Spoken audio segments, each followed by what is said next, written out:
మన ప్రభు అయిన యేసుక్రీస్తు పరిశుద్ధ నామములో మీ అందరికీ శుభములు తెలియచేస్తున్నా.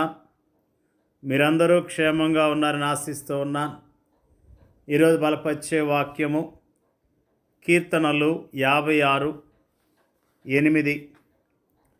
నా సంచారములను నీవు లెక్కించి ఉన్నావు, నా కన్నీళ్లు నీ బుడ్డిలో ఉంచబడి ఉన్నవి.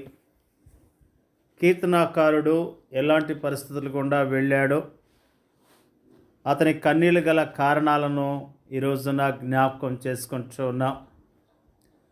దేవా, నన్ను కరుణింపుము, మనుషులు నన్ను మృంగవల్లని ఉన్నారు.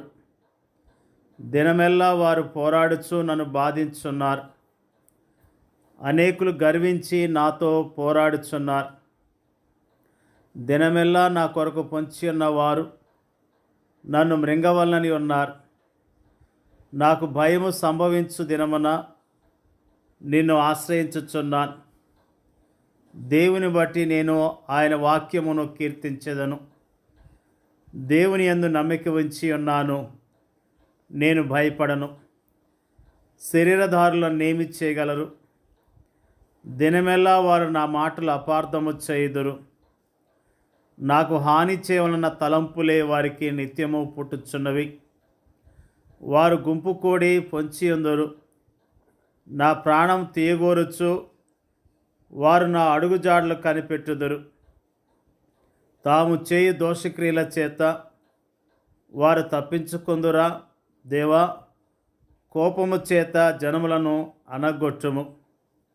నా సంచారమును లెక్కించి ఉన్నావు, నా కన్నీళ్లు నీ బుడ్డిలో ఉంచబడి ఉన్నవి. అవి నీ కవిల్లో కనబడును కదా. నిజంగా భక్తుని యొక్క ఆవేదన, దుఃఖాన్ని మనము జ్ఞాపకం చేసుకుంటూ ఉన్నాం. మనం ఎప్పుడు ఏడవలేదా? మనం ఎప్పుడు కన్నీళ్ళు కార్చలేదా? మన శ్రమలు, మన కష్టాలు, మన దారిద్ర్యము, మన వ్యాధి బాధలు, మన ఆర్థిక ఇబ్బందులు, మన ఇంట్లో ఉన్న పరిస్థితులు అనేకసార్లు తీవ్రమైన నిరాశ నిస్పృహలకు గురి చేయలేదా?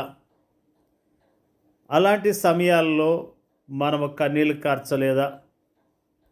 జీవిత సమస్యలు మనము మోయలేనంత భారముగా మనకు అనిపించినప్పుడు, మన చుట్టూ కారు చీకట్లో మోహరించటము మనకు కనిపించినప్పుడు, నా అన్నవారు ఎవరు మన దరిదాపుల్లో లేకపోవటం మనం గమనించినప్పుడు, ఒకప్పుడు మన వారు అనుకున్న వారు ఇప్పుడు మనకు వీపు మళ్ళించి అపహాస్యం చేస్తూ మనల్ని దాటి వెళ్తున్నప్పుడు మన గుండెలు బద్దలైపోతాయి. మన నోళ్ళలో నుండి ఏడుపు పెలుబుకి వస్తుంది. మన కళ్ళల్లో నుండి కన్నీళ్లు కట్టలు తెచ్చుకొని ప్రవహిస్తాయి. అలాంటి సమయాల్లో మనం అనుభవించే హృదయ వేదన మనకు తప్ప ఈ లోకంలో వేరెవరికీ అర్థం కాదు. కొన్నిసార్లు మనల్ని చూచి కానీ, మన పరిస్థితిని చూచి కానీ జాలిపడి ఆదరించి ఓదార్చేవారు మన చుట్టూ ఎవరూ లేనట్టుగా మనకు అనిపిస్తుంది. అలాంటి సమయాల్లో దేవుడు కూడా మౌనంగా ఉన్నట్లుగా మనకు తోస్తుంది. అయితే ఆప్తులు దూరం కావచ్చు, బంధువులు కనిపించకుండా పోవచ్చు, స్నేహితులు అనుకున్న వారు తల ప్రక్కకు త్రిప్పుకొని చూచి కూడా చూడనట్లుగా వెళ్ళవచ్చు. కానీ దేవుడు మాత్రం అలా చేయడు. ఆయన నీ పరిస్థితి అంతా చూస్తున్నాడు, నీ కష్టానంతా పరిశీలిస్తున్నాడు, నీ కన్నీళ్లను తన బుడ్డిలో నింపుకుంటున్నాడు.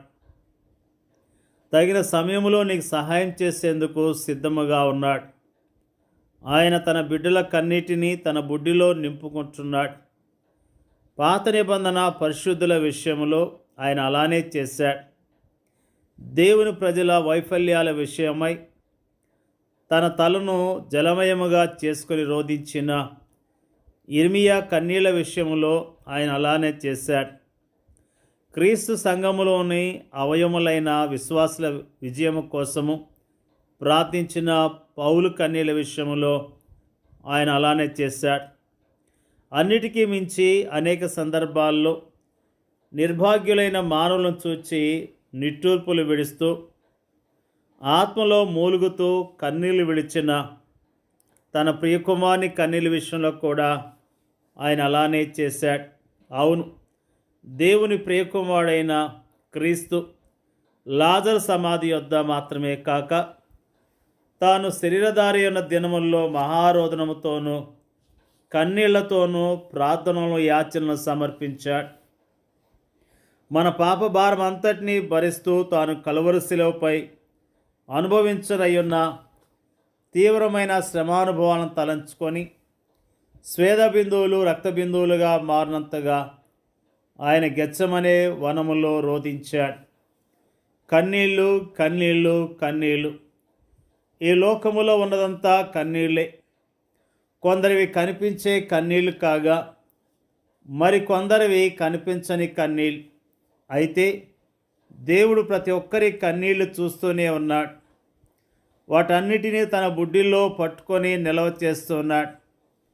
వాటిని గురించి తన గ్రంథములో రాసుకుంటున్నాడు. కానీ దేవుడు వాటిని ఎందుకు అనుమతిస్తున్నట్లు, తన పట్ల భయభక్తులు కలిగిన వారిని సహా ఆయన ఎందుకు తీవ్రమైన శ్రమల కొలిమి ద్వారా నడిపిస్తున్నట్టు, ఈ లోకములో ఎలాంటి శ్రమలు కానీ కష్టాలు కానీ లేని నెమ్మదైన జీవితాన్ని జీవించాలని మనం కోరుకుంటున్నాం. కానీ మనం కోరుకున్నట్లే జరిగితే అప్పుడు మన జీవితాలు ఎలా ఉంటాయో తెలుసా? చెట్ల నీడన చిన్న చిన్న తొట్లలో ఉండే చిన్ని చిన్ని మొక్కల జీవితాల్లా ఉంటాయి. అవి తమకు తాముగా జీవించలేవు. కానీ వాటిని అమ్ముకునే వ్యక్తి పోసే కాసిన నీళ్లతో మేము బ్రతుకుతున్నాం అనిపిస్తాయి అంతే. అవి భూమి లోతులకు వేరుపారలేవు, ఆకాశపు ఎత్తులకు పెరగలేవు. స్థిరమైన కాండముతోనూ బలమైన కొమ్మలతోనూ సువిశాలముగా వ్యాపించలేవు. అవి తీవ్రమైన ఎండ, గాలి, వర్షం లాంటి మారే వాతావరణ పరిస్థితులకు ఏమాత్రమో తట్టుకోలేవు. ఇదెంత దౌర్భాగ్యమైన స్థితి! దేవుడు తన ప్రజలకు కష్టాలను అనుమతించడంలో మరో కారణము కూడా ఉంది. కష్టాల్లో ఉన్న ఇతరులను చూచి వారు జాలి చూపడం నేర్చుకోవాలన్న ఉద్దేశంతో కూడా దేవుడు తన ప్రజలకు కష్టాలను అనుమతిస్తాడు. ఆ విధముగా ఆయన మనలను సంతోషించు వారితో సంతోషించేందుకును, ఏడ్చు వారితో ఏడ్చేందుకును మనకు శిక్షణ ఇస్తాడు. దేవుని యొక్క ప్రజలమైన మనము దేవుడు మన జీవితంలో జరిగించే కార్యాలను బట్టి దేవుని స్తుతిస్తూ దేవుని గణపరచవలసిన వారమై ఉన్నాం. మన జీవితాల్లో మనం కాచే కన్నీళ్లను ఆయన చూస్తూ ఉన్నాడు. మన పరిస్థితులను ఆయన చూస్తూ ఉన్నాడు. మన పరిస్థితులను అర్థం చేసుకొని సహాయం చేయటానికి ఆయన సిద్ధముగా ఉన్నాడు. ఆయన విడిచిపెట్టే దేవుడు కాదు.